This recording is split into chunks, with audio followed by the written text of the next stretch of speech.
കൊണ്ടുണ്ടാകുന്ന ജീവി നായ, അല്ലെങ്കിൽ രൂപങ്ങൾ. യഥാർത്ഥ രൂപങ്ങളോ നായ ഉണ്ടെങ്കിൽ മലക്കളോട് വരില്ല, ഉറപ്പ് തന്നെ. മനുഷ്യ ഹൃദയത്തിനുള്ളിൽ ആ ജീവികളല്ല, അതിന് സമാനമായ തിന്മകൾ നമ്മുടെ കൽബിൽ ഉണ്ടാകുമ്പോ അവിടെ എങ്ങനെയാണ് അല്ലാഹ് കൈഫ തദ്ഖുലുൽ മഅരിഫതു ഖൽബൻ ഫീഹി സുവറുൽ മആസി വൽ കിലാബ് എന്ന് മഹാന്മാർ എഴുതി വെച്ചിരിക്കുകയാണ്. അല്ലാഹു നമ്മുടെ ഹൃദയങ്ങളെ ശുദ്ധിയാക്കി തരട്ടെ. കൽബുകൾ അങ്ങനെ ശുദ്ധമായാൽ ഹൃദയത്തിന് അല്ലാഹു നൽകുന്ന ഒരു വലിയ വല്ലാത്തൊരു വെളിച്ചമുണ്ട്. ഹൃദയത്തിന്റെ ആ ഒരു വെളിച്ചത്തിലാണ് ഉസ്മാൻ ഇബ്നു അഫ്ഫാൻ റളിയല്ലാഹു അൻഹു ആളുകളുടെ മുഖത്തേക്ക് നോക്കി പറഞ്ഞത്. ജുമാ ഖുതുബ നടന്നുകൊണ്ടിരിക്കുകയാണ്. ഒരാൾ ഓടി വന്ന് പള്ളിയുടെ ബാക്കിൽ ജുമാ നടക്കുമ്പോൾ അവസാനത്തെ സഫിൽ ഒരു ചെറുപ്പക്കാരൻ വന്നിരിക്കുന്നു. ഉസ്മാൻ തങ്ങൾ ഖുതുബന്റെ ഇടയിൽ അങ്ങ് വിളിച്ചു പറഞ്ഞു,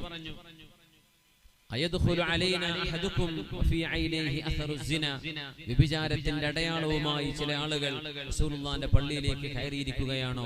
വ്യഭിചാരത്തിന്റെ അടയാളം കണ്ണിലുണ്ട്, അങ്ങനത്തെ ആളുകൾ വന്ന് കയറിയിരിക്കുകയാണോ എന്ന് ചോദിച്ചപ്പോ അദ്ദേഹം അത്ഭുതപ്പെട്ടു പോയി. റബ്ബേ, എന്നെ പറ്റിയാണല്ലോ പറയുന്നത്.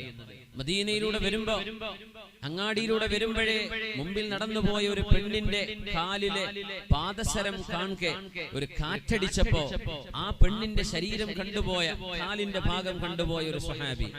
പക്ഷേ ജുമുഅക്ക് വരും തിരക്കില് തൗബ ചെയ്യാനോ അസ്തഗ്ഫിറുല്ലാഹ് എന്ന് പറയാനോ ഒന്നും തോന്നിയില്ല, മറന്നുപോയി. അങ്ങനെ കയറിയിരിക്കുമ്പോഴാണ് ഉസ്മാൻ തങ്ങൾ ആ മനുഷ്യന്റെ മുഖത്ത് നോക്കി പറഞ്ഞത്, കണ്ണിൽ വ്യഭിചാരത്തിന്റെ അടയാളവുമായി കടന്നു വരികയാണോ? അദ്ദേഹം പേടിച്ചു. അവഹയുൻ ബഅദ റസൂലില്ലാഹ്, അല്ലാഹുവിന്റെ റസൂലൊക്കെ വഫാത്തായി പോയിട്ട് ഇപ്പോഴും വഹി വരുന്നുണ്ടോ എന്ന് ചോദിച്ചു. ജിബ്രീൽ അലൈഹിസ്സലാം ഇപ്പോഴും വഹിയുമായി വരുന്നുണ്ടോ?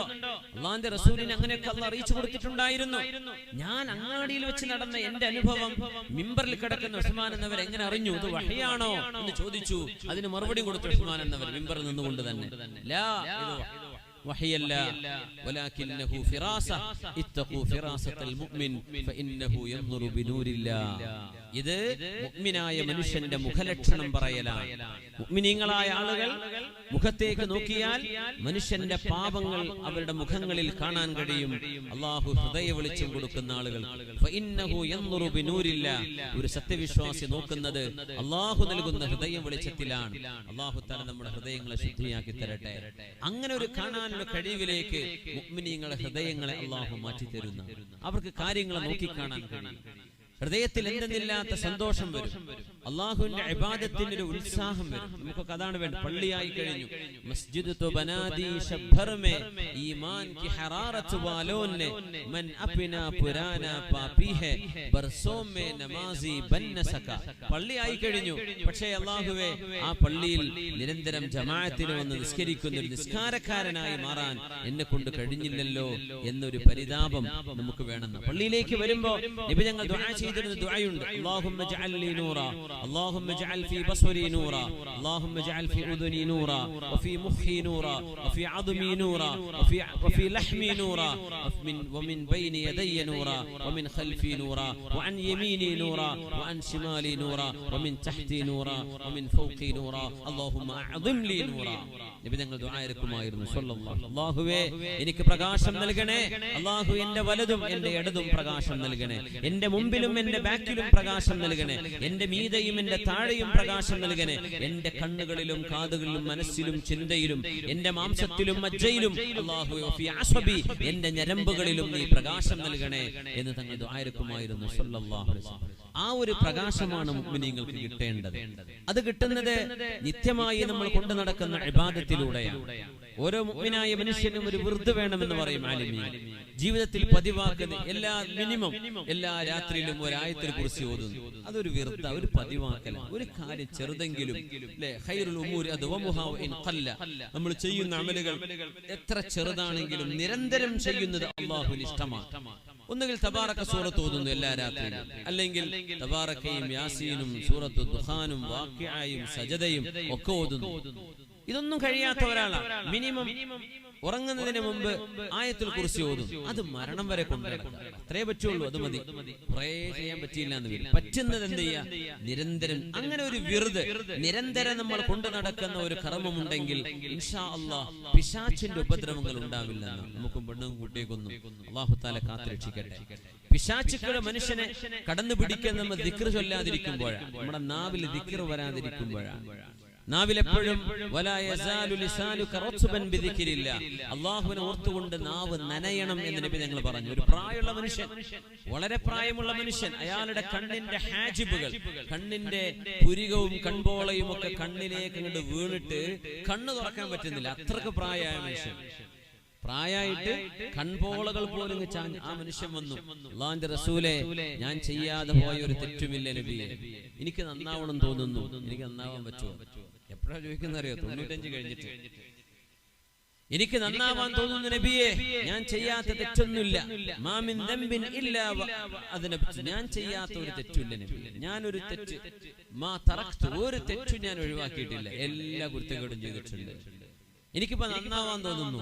ഇനിയിപ്പോ എന്താ നന്നാവാൻ തോന്നായി? 95 ആയില്ലേ, ഉറപ്പല്ലേ നന്നാവുന്നു. പക്ഷെ ആ മനുഷ്യൻ വന്ന് ചോദിച്ചു നബി തങ്ങളോട്, ഞങ്ങൾ ചോദിച്ചു, ഞങ്ങളോട് നബിയെ, എനിക്ക് അള്ളാഹു പുറത്തു തരുമോ? എന്തേ പുറത്തു തരാത്തത്? അള്ളാഹു നിങ്ങൾക്ക് മാപ്പ് തരും, അള്ളാഹു പുറത്തു തരുമല്ലോ. ഇത്തഖില്ലാഹ ഫീമാ ബഖി, ഇനി വരാനുള്ള ജീവിതം നിങ്ങൾ അള്ളാഹുവിനെ സൂക്ഷിച്ചാൽ മതി. ഇനി വരാനുള്ളത് അള്ളാഹുവിനെ സൂക്ഷിക്കും. എത്ര ഉണ്ടാവും വരാനുള്ളത്? എത്ര കാണുന്നത്? ആ സമയം പോലും നിങ്ങൾ അള്ളാഹുവിനെ സൂക്ഷിച്ചാൽ നിങ്ങൾക്ക് കഴിഞ്ഞു പോയ കാലത്തെ തിന്മകളെ അള്ളാഹു നന്മയാക്കി മാറ്റിത്തരും എന്ന് റസൂലുള്ളാഹി സ്വല്ലല്ലാഹു അലൈഹി വസല്ലം. അപ്പൊ നമ്മളിപ്പോ ഈ പള്ളിയിൽ നിന്ന് ഒരു തീരുമാനം എടുക്കാം, ഇങ്ങനെയൊക്കെ കുരുത്തക്കേട് കളിച്ചൊക്കെ ജീവിച്ചു, ഇനി ഇവിടുന്ന് അങ്ങോട്ട് ഞാൻ നന്നാവാൻ തീരുമാനിക്കാം എന്ന നീയത്ത് ഖൽബിലേക്ക് വന്നാൽ, അങ്ങനെ ഒരു ഉറച്ച തീരുമാനം എടുത്താൽ, അത് നിങ്ങളിപ്പോ മനസ്സിലെടുത്താൽ മതി. ഇനി ഇവിടുന്ന് അങ്ങോട്ട് ഇനി മരിക്കണവരെ സമയമായി, അത്ര കുറഞ്ഞ കാലമുള്ള ജീവിതം, ഇനി ഞാൻ പഴയ പോലത്തെ കുരുത്തക്കേടൊന്നും ചെയ്യൂല എന്നൊരു തീരുമാനം എടുത്തു കഴിഞ്ഞാൽ കഴിഞ്ഞുപോയ കാലത്തെ തെറ്റുകൾ അല്ലാഹു മാപ്പാക്കി തരിക മാത്രമല്ല, ആ ഒരു പശ്ചാത്താപം കാരണം തിന്മകളെ അല്ലാഹു നന്മകളാക്കി രേഖപ്പെടുത്തും എന്ന് വിശുദ്ധ ഖുർആൻ. ഇല്ലല്ലദീന താബൂ മിൻ ബഅദി ദാലിക വഅസ്ലഹു, അവർ നന്മ ചെയ്താൽ ഫഉലൈക യുബദ്ദിലുല്ലാഹു സയ്യിആതിഹിം ഹസനാത്ത്, അവരുടെ തിന്മകളെ അല്ലാഹു നന്മകളാക്കി മാറ്റി കൊടുക്കും. അല്ലാഹു അക്ബർ, ഇത് വലിയൊരു അത്ഭുതമല്ലേ? തിന്മകളെ അല്ലാഹു നന്മയാക്കി മാറ്റി കൊടുക്കുക. വേറൊരു പ്രായമുള്ള ആൾ വന്ന് ചോദിച്ചു, നബിയെ, ഖദ് കസുറ അലയ്യ ശറാഇഉൽ ഇസ്ലാം, ഇസ്ലാമിന്റെ നിയമങ്ങൾ ഓരോന്ന് കൊണ്ടു നടക്കാൻ എന്നെ കൊണ്ട് കഴിയില്ല നബിയെ, ഒരുപാടുണ്ടല്ലോ, അത് ചെയ്യണം, ഇത് ചെയ്യണം, അത് അങ്ങനെ, ആ ദിക്ർ, ഈ ദിക്ർ, ആ ദുആ, ഈ ദുആ, നബി എനിക്ക് അതൊന്നും പറ്റുന്നില്ല.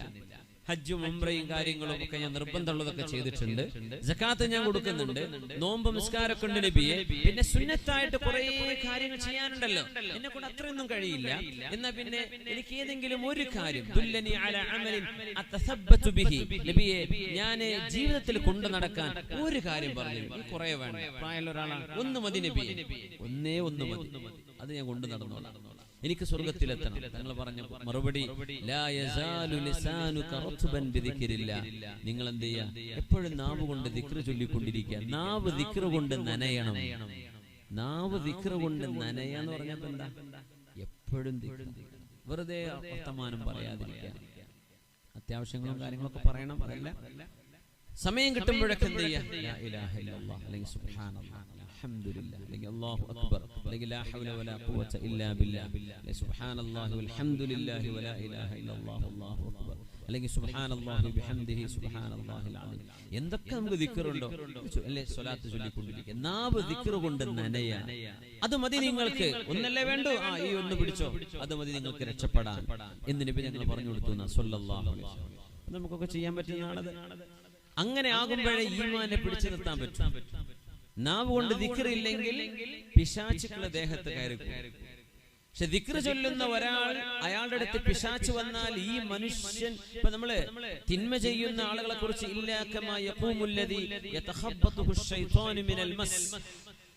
പലിശയെ കുറിച്ച് വിശുദ്ധ ഖുർആൻ പറഞ്ഞ ഭാഗമാണത്. പലിശ തിന്നുന്ന ആളുകളെ പിശാചുബാധ ഏറ്റവരെ പോലെയാണ്, പിശാചുബാധ ഏറ്റവരെ പോലെയാണ്.